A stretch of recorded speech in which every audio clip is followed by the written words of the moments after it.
The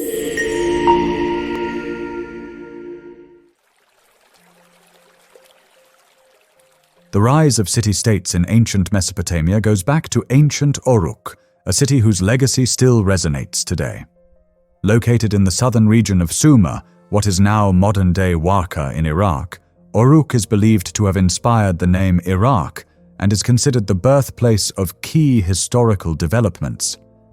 People are interested in Uruk not just for its immense historical significance, but also because it's mentioned as Erech in the Book of Genesis. It's also the legendary setting of one of the world's oldest stories, the Epic of Gilgamesh. This incredible tale, written around 2100 BCE on clay tablets in Akkadian, follows Gilgamesh, the great king of Uruk, on his epic quest for immortality. The most complete version of this epic was found centuries later in the library of the Assyrian king Ashurbanipal in Nineveh, which is in modern-day Iraq. Imagine that, a story so ancient, yet it survived for millennia. According to the Sumerian king list, Enmerkar founded Uruk, followed by kings Lugalbanda and Gilgamesh. Between the 9th and 4th millennia BCE, the Fertile Crescent saw rapid societal evolution. By the 4th millennium BCE, southern Mesopotamia, especially Uruk, began to stand out, transforming into the first urban society by 3200 BCE. This shift, known as the Uruk Phenomenon, or Uruk intrusion, saw the city's material culture spread far and wide. The Uruk period is divided into distinct phases. The early Uruk phase, between 4000 and 3500 BCE, reflects continuity with the earlier Ubaid period in architecture and ceramics. During the Middle Uruk phase, between 3500 and 3300 BCE, urbanization accelerated and Uruk expanded its influence across southern Mesopotamia.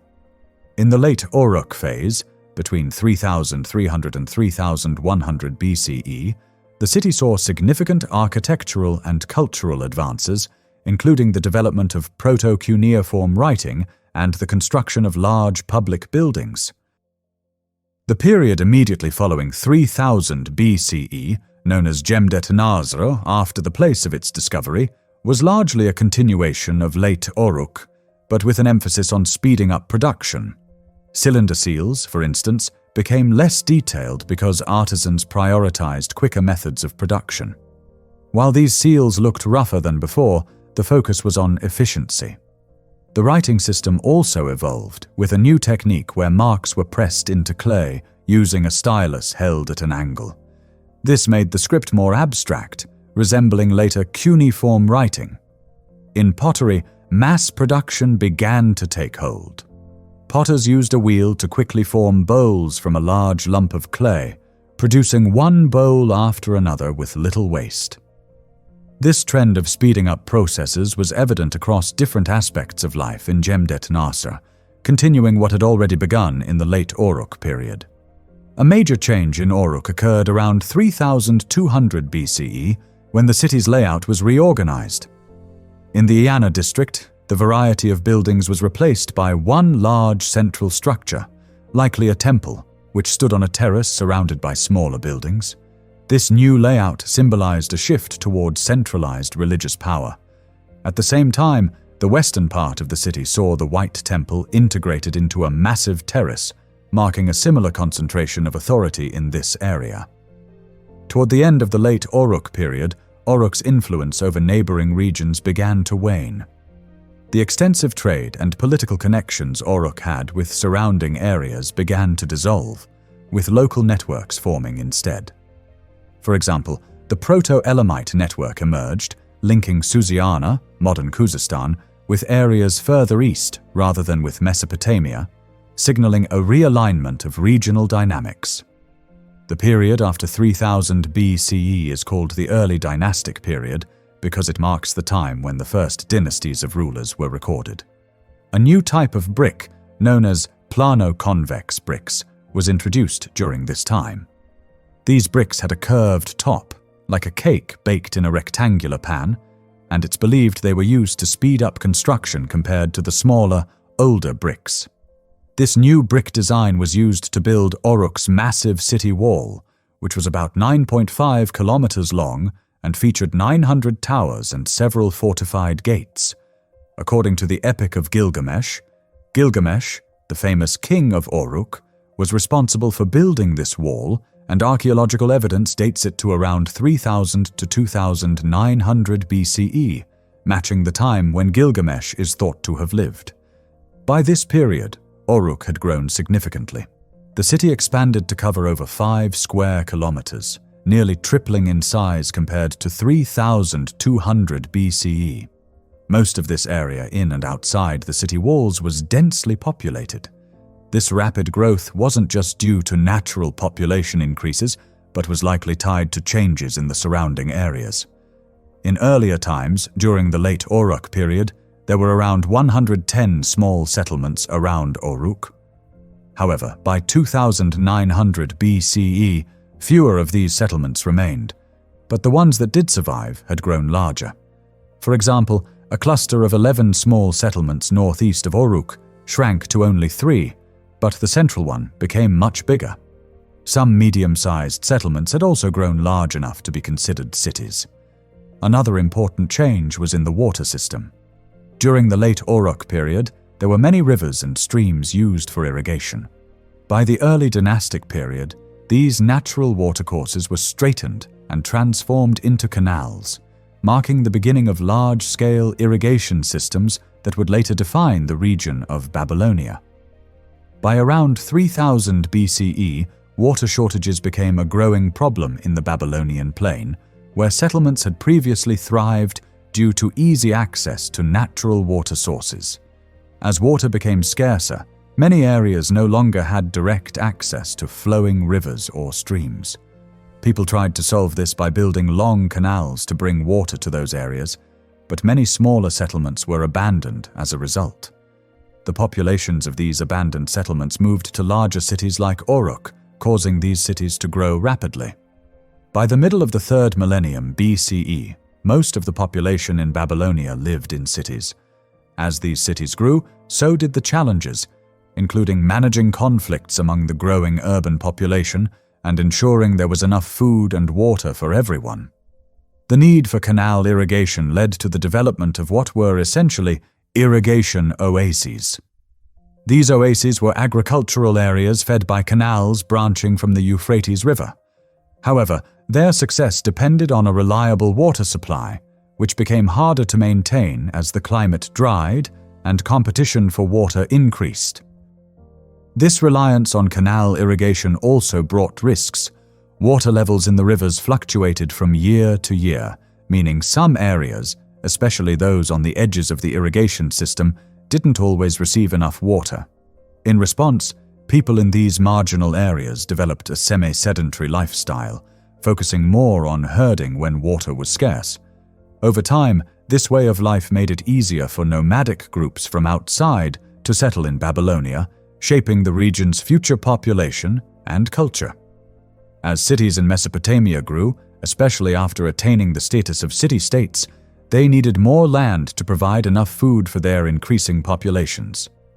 This expansion often led to overlapping territories with older cities, sparking new types of conflicts. Although military operations may have occurred before, as hinted in ancient texts like the Epic of Gilgamesh, the closer proximity of cities made these conflicts harder to avoid and resolve. Around 2600 BCE, the nature of historical records changed significantly. For the first time, writing began to be used for more than just recording economic data. Inscriptions appeared that detailed the achievements of rulers, their family histories, and political events, marking a shift toward documenting history more comprehensively. This gave historians a clearer picture of individual kings, dynasties, and their historical context, even though the events themselves may not have been more significant than those of earlier times. One of the most well-documented conflicts of this era occurred between the cities of Lagash and Umma around 2500 BCE. These cities fought for generations over a disputed region and a shared canal at their border. Various attempts were made to resolve the conflict through war, treaties, and arbitration, but the dispute kept reigniting. The recurring nature of these conflicts demonstrated the limits of the city-state system. Ultimately, only by forming larger territories or states could such intercity conflicts be managed as internal issues within a unified political system. During the early dynastic period, it's still challenging to make definitive statements about religious beliefs, but there are clues about how cults were organized. In Uruk, the central area was reorganized with a raised temple on a terrace, creating a clear religious focus for the city. This arrangement reflected the idea that every city had a specific deity, a concept that would become characteristic of Babylonian cities. Early writings used the same sign for the city and its deity, suggesting a deep connection between the two. However, we don't have clear evidence of cult leaders being among the city's top officials. While the ruler was often seen as the highest servant of the city's deity, there were signs that rulers were becoming more independent from religious authorities, leading to tensions between the temple and palace. In addition to the city deity's official cult, other temples in each city worshipped different gods, but we don't know why these temples varied or served different worshippers. Personal piety was also evident, with smaller shrines in residential areas containing limestone statues.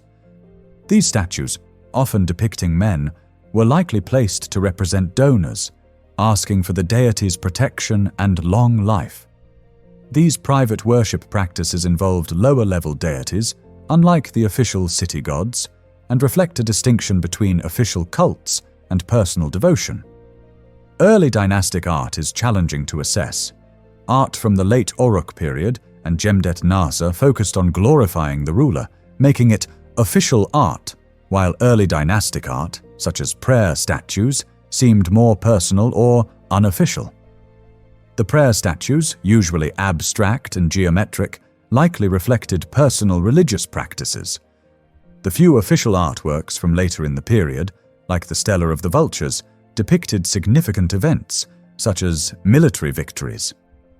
These reliefs followed a symbolic style, where important figures were larger, eyes were exaggerated, and deities, when represented, were even taller than the rulers. Temples from this time had niches that probably once held deity statues, although no examples have been found.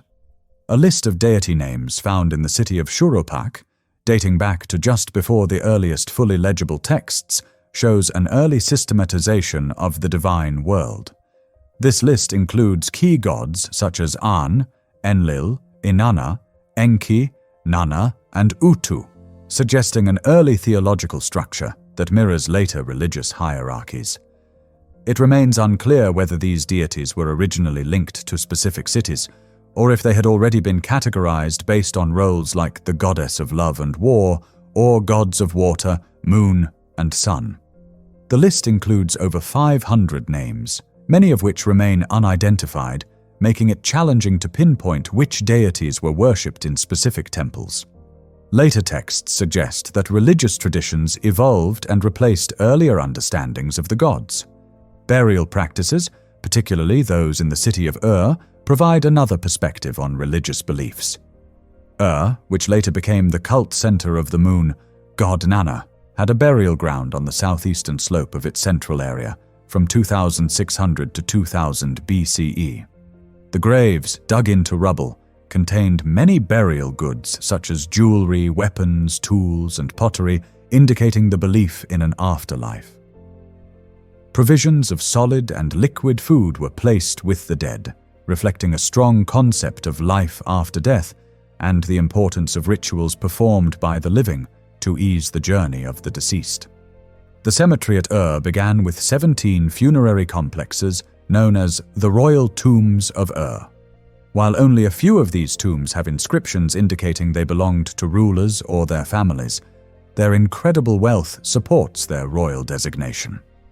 Many complexes contained a variety of burial gifts, suggesting that entire households were buried together. These included high-ranking individuals, personal servants, musicians, soldiers, and even complete wagons with animals and drivers.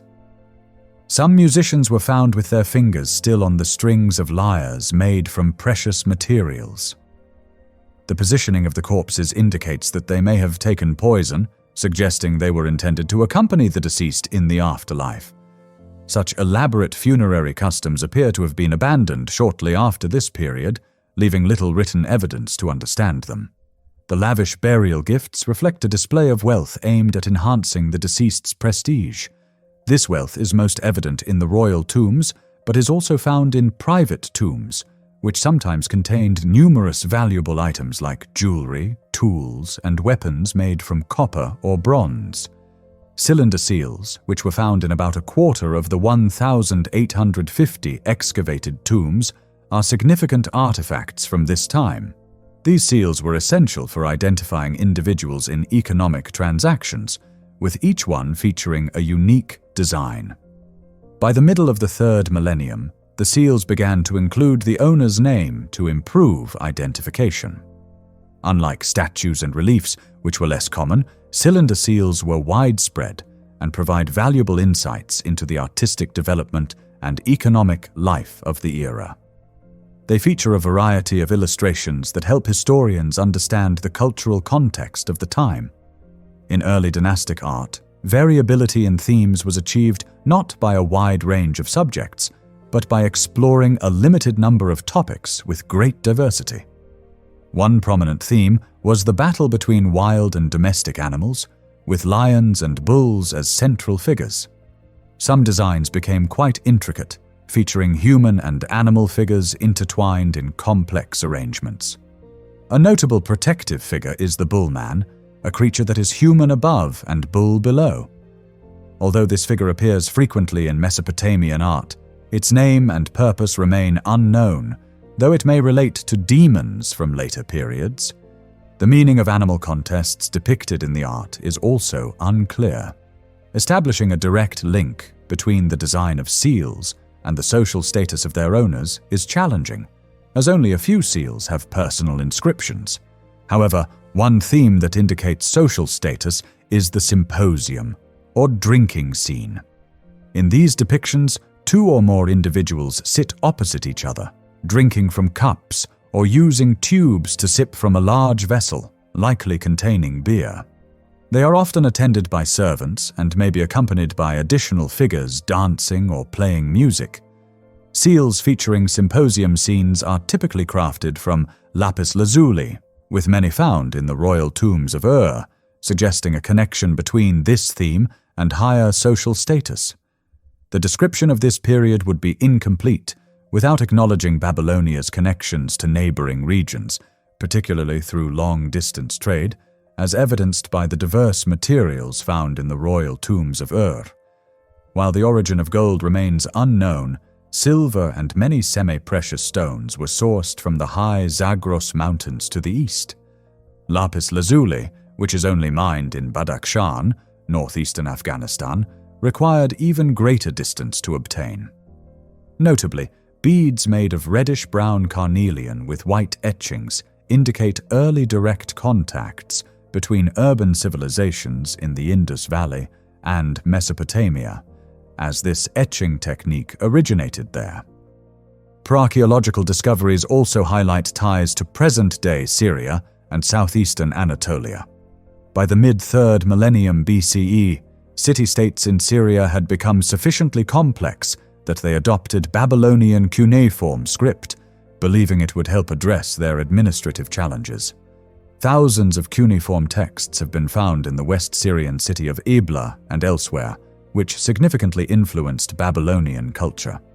Initially, cuneiform was primarily used for recording economic transactions, without the need to represent the spoken language in detail. However, as Semitic groups in Babylonia and Syria began using cuneiform to write their own languages, a shift occurred. Unlike Sumerian, which used word signs to represent sounds and meanings, Semitic languages required modifications to the word stems for tense and person. This led to a more phonetic use of the writing system. As Sumerian speakers observed the Semitic usage, They adopted these practices to fully express their own language in writing. This development allowed for the detailed recording of Sumerian literary, historical, and religious texts, marking a significant transition from oral tradition to a high literary culture in Babylonian civilization. In the mid-3rd millennium, new political structures were tested as cities faced ongoing conflicts, like the one between Lagash and Umma. Cities often became involved in endless wars. One common solution was to expand territories by conquering neighboring cities. While this was likely motivated by personal ambition, it addressed pressing issues. However, these conquests typically ended with the death of the ruler. Despite their short-lived nature, these efforts set the stage for the first unification of Babylonia under Sargon, founder of the Akkadian dynasty, which lasted for generations.